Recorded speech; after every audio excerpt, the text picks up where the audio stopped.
10 түн.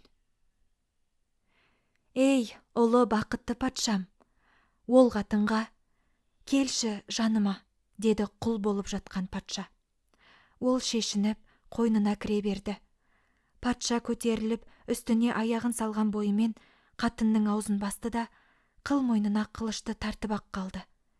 Әбден азып, сұйық тартқан қаны шапшып аға берді. Патша атып тұрып, жігіт отырған ордаға қайтса, құмырсқадай құжынаған адам, ызың шу дауыс, шетсіз қалаға айналып кетіпті. Орданың есігінен шығып, бірнеше жарандарын жолға қойып күтіп тұрған жігітке кездесті. Ол патшаны көргенде аяғына бас ұрып, айтып тауысқысыз алғысын айтыпты.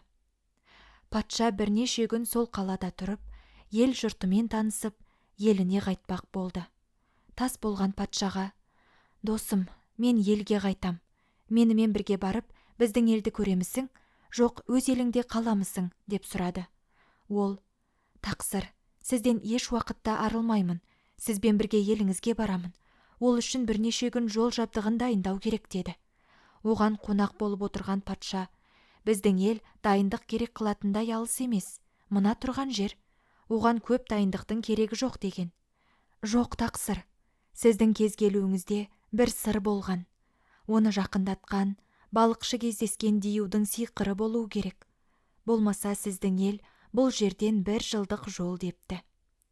Екі патша қосылып, еліне келіп, балықшыны шақырып алып, әл жайын сұрапты. Оның 2 қызы, 1 ұлы бар екен. 2 қызын 2 патша алып, баласын әскер басы қылыпты. Сөйтіп олар да бір кезде сүйінішті тұрмысқа қолы жетіпті. Бірақ бұл әңгіме Хамбалдың әңгімесінен қызық емес, деді бір әңгіменің аяғын тұйықтаған Шахарезада. «Қызық болса, соны айтшы», деді патша.